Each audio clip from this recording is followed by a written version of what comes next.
It makes sense that Jesus González started this day.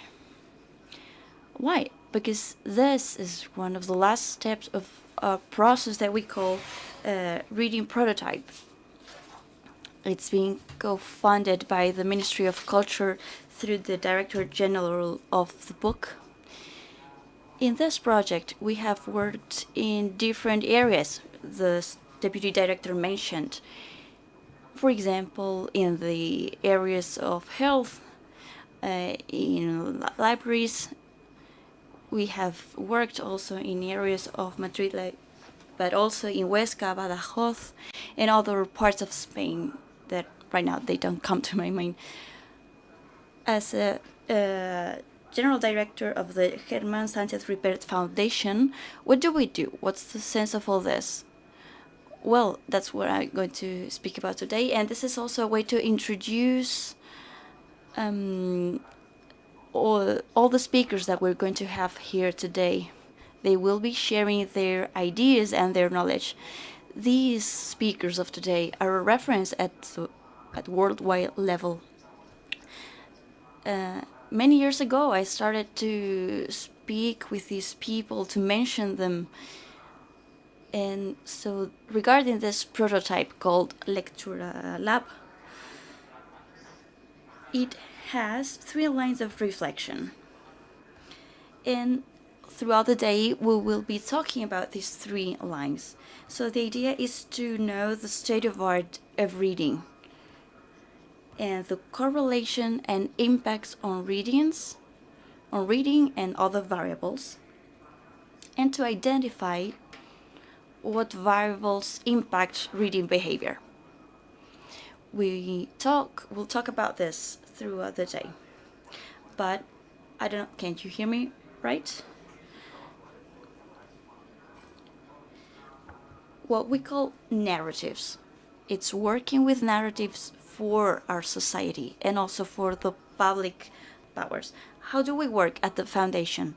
First, I define my foundation as the god Janos, because we work in the world of books and also we work in the areas of reading in a circle that can be seen here. We speak about the role of reading in our society. We do research to try to understand the situation of reading, for example, among migrants who arrived in Madrid, or how reading is perceived between teenagers between 14 and 16 years old, or how professionals of the books are doing in this era of digitalization. And thanks to this research, we can understand that we need something to generate some kind of action. And this is what we call a prototype. It's a phase in which we're designing projects. So as a prototype, we are experimenting with this project. For example, experiencing new ways of learning or new ways of working towards reading. In our foundation, we transfer our knowledge to society, and we do that through training or events like this one, or keep talking to the public administration. So in that context, for example, I speak on conferences. For example, this is the last Congress I went to in Jakarta, and my intervention started with this quotation, with this why is reading relevant, why reading matters, and why is this relevant towards future. Many times when I say this, I ask the audience, do you know what library is this? I know that you raised your hand because you are from the Union of Editors and you already know the answer. But many people say this is Trinity College, or the Library of the Congress, or that's from San Lorenzo del Escorial. I'll give you the answer later. But the 3 main points I will tackle today are understanding reading today, which is the first point. So, what does imply to understand literature? We have quantitative data on numbers of readers that we have nowadays. But then, underlying that, we have qualitative data on the perceptions of people in regards to reading. Also, it's important to understand that reading has multiple meaning, and it can be interpreted in different ways. And we know, people who work in this area, we know that. So regarding that quantitative data, we can speak about the situation of readers in Spain. I have my colleague González, which is a common surname in Spain, but we are not related. So we started to work together on this plan for 2001-2004, and we launched a study. It was a study carried out along with the Union of Spanish Editors. It's called the Survey of Reading. It's a report in which I gathered information that I used to do this graph that you see here. So when people are asked, you read 1 to 2 times during this week for pleasure or leisure? And if people say yes, we categorize those people as frequent readers. 20 years ago, the percentage was between 35-36%, but now people who say yes are between 53-52%. This is a unique process in Europe. Is a evolution that is not due to the work of our foundation or the Ministry of Culture, but due to demographic characteristics. This graph, as I said, is quantitative data, and there are funny pieces of data here. Why don't we think about future? Well, we need to look at forecast indicators. So in this graph, we ask people the same question. This is another report done in Germany, and it reveals the opposite trend. People who answer that last week read for a period of time goes decreasing and decreasing and this accounts for Scandinavian countries also. So this type of indicators allow us to design actions thinking of the future. We saw that in some countries the reading rates were higher than in Spain, but now they are decreasing, and they are now in a different situation. So we could call ourselves technocrats of reading. We can work on this. So Mr. Blessy, who will be talking after, or Kristen or all our guests today, we will talk about what Christoph's defined as ERICs. This is a group of questions that will be the same in all the reading surveys across Europe. This will allow us to compare the situation across different countries in Europe, because otherwise, if we had different questions, we won't get the same results. So the Union of Publishers of Europe is working with a company that is going to carry out these surveys. So this is in regards to the quantitative data, and this is something that our foundation does a lot. For example, we had a task force on working on future scenarios, and we have a future vision. So with the data that we have a plausible scenario, and maybe with the data that we have, we could foresee that there's going to be an increase or a decrease of people connected to reading.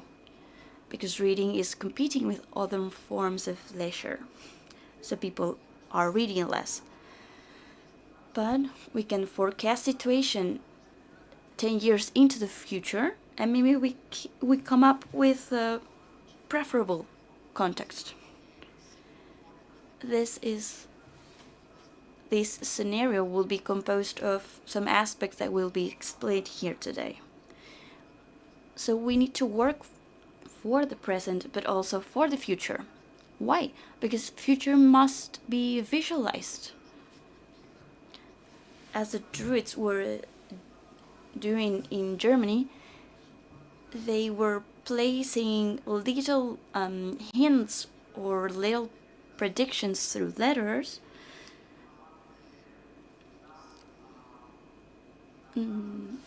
so they could somehow, in their own way, through the branches of a tree, predict the future. So Staben is a branch in German. So all the wording related to reading or to read in German has to do with this idea of branches, as the Druids did in the past.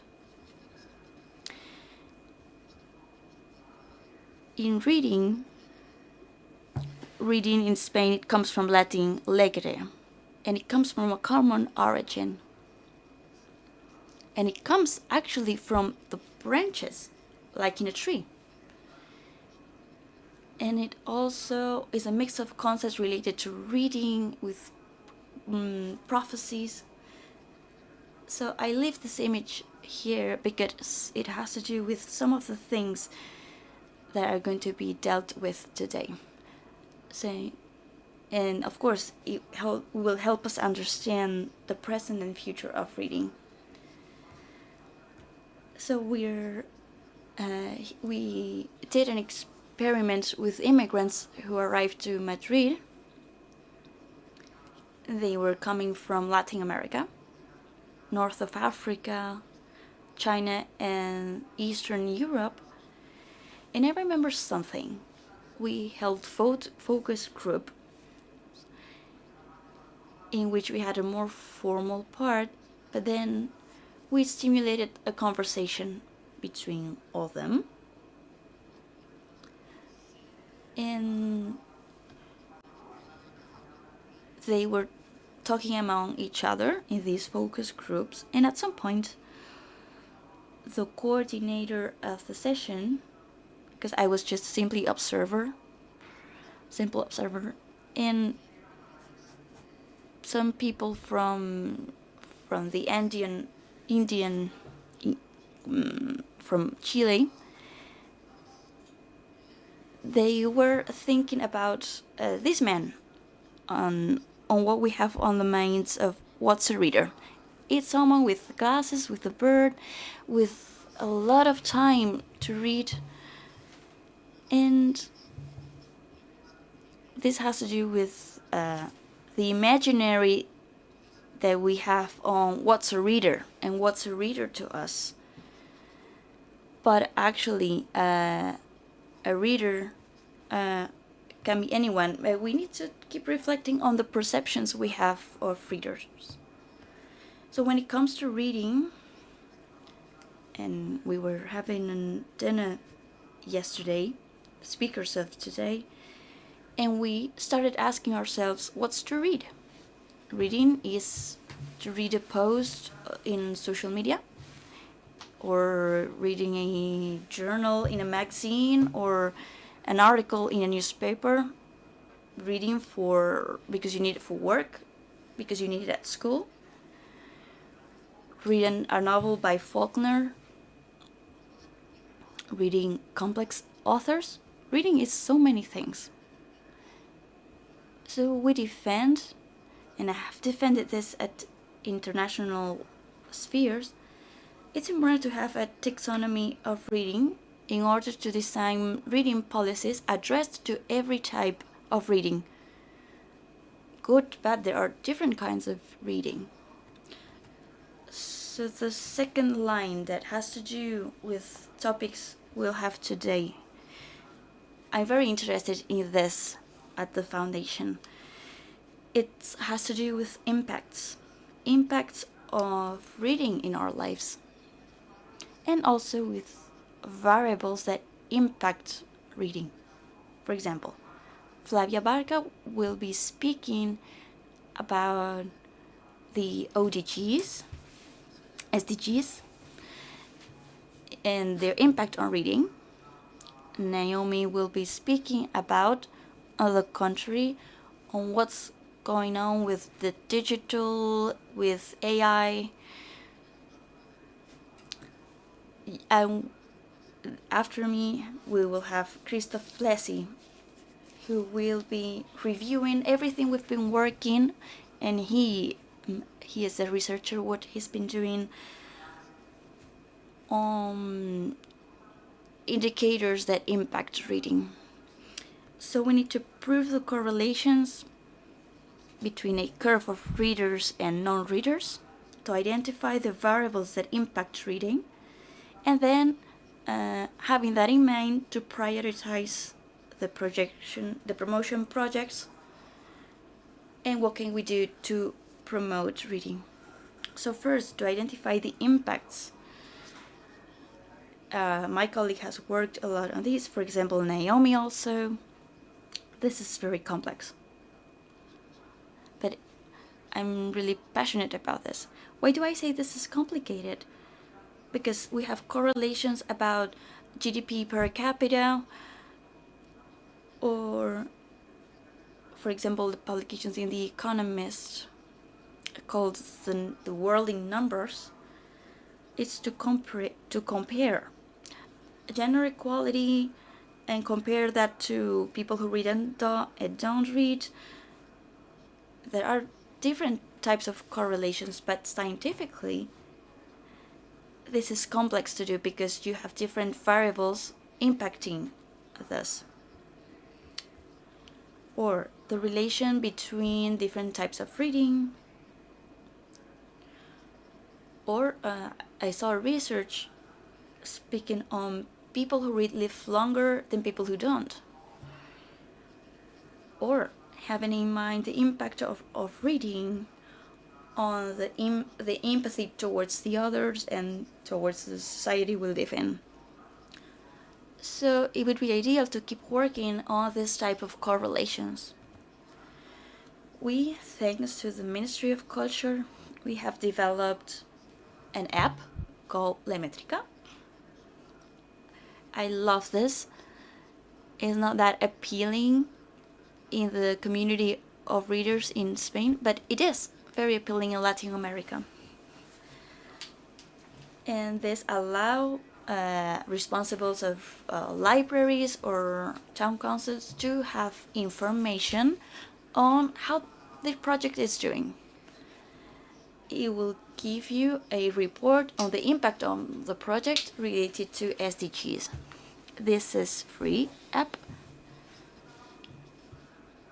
and having that report, it will allow you to assess your project and submit that to your bosses. And with a QR code, you can give this QR to the members of the reading club, so they assess the project and they give their opinion, and that way you can get another report. And then you can take that report to the public authorities and to convince people about this project. And all this has to do with narrative, having a convincing narrative. Those who work in the reading industry, we like to keep emphasizing the books we like, but we need to really impact constructively on society. We need to support public administration so they foster public services related to reading. This is an example of what we did during the pandemic. The German book director general asked me to work in this initiative for the European Union. And what did I do? I created different profiles. So I had this lady called Julia. She was civil servant in Brussels. And she was part of a working group, and we assigned different set of values, fears, or a person who worked in lobby, and also we allocated different set of values. I know you can see this, but the point is that this is a result of the work we did. We have 4 profiles, a definition attached to each profile. For example, a lobbyist who was 70 years old. So each of us has a proposal value that was going to be presented. So each of the profile was linked to each type of narrative. So this is, at the end, it's about lobbying, but that means to work in favor of reading. Then the Germans did this great design that you can see here. This is from another Congress of Publishers.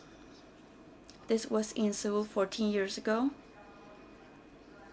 And we were saying that reading was a key asset in digital economy. So I'm almost done. So my presentation finished with this. This was in Jakarta last year. And we were talking why reading is important. Well, because it's a strategic asset in the digital society, and my mind hasn't changed. So we need less iteration and more innovation, which is something we will touch on today. And why did I use this image? Because when I love Star Wars, and we were thinking about the library of the Towers of Jedi. So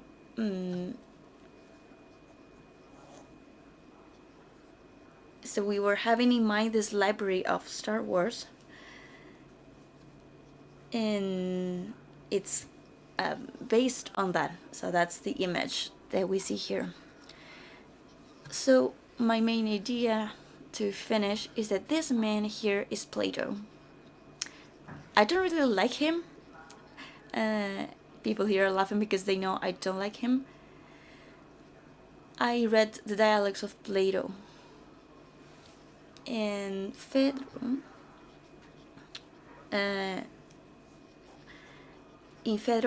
Plato criticizes a young man because he is keen on reading books. In that moment, literature was oral. So when you see in that type of literature that everything is repeated, because the idea was that this literature was going to be transmitted orally. So Plato, at the Iliad, was doing that, was repeating all the time. Semprum was a Ministry of Culture when I was at the ministry, and he was looking at me and he said, "Hey Luis, why do you think Plato writes like that in Phaedro? You know, like he's criticizing a lot literature. I don't know, but I don't really like Plato." So that's the intelligent answer I gave to him. The years passed, and thanks to reading Karl Popper, I understood everything. Plato has a vision of life that is not moving, very narrow-minded, because Plato liked that everything was static and not moving. And Karl Popper, which is an author that I recommend, So Karl Popper wrote a book in which he describes what Plato was saying, that life is about lifelong learning. And for us, one problem, you have several solutions. And that's a powerful idea in these times. In the last Frankfurt Book Fair, I was with some colleagues and we were debating on literature and democracy. And he's Aristotle's, by the way. And we were reflecting on Aristotle arrived to the Plato's Academy. And he was being bullied at school because the way of reading that they had is like some people call reading to listening to audiobooks. So we need to define what's reading because the impact on the brain are different. This is about different relations in semiotics. So I'm going to go back to the Aristotle's anecdote. So people were laughing at Aristotle's because he sit to read books. And they have a slave called Amoneste, who was the one in charge of reading the books out loud to them. So Aristotle got the mockery insult of Doneste. But I think we need to be proud of reading the books, and we need to be proud of being Amoneste like him.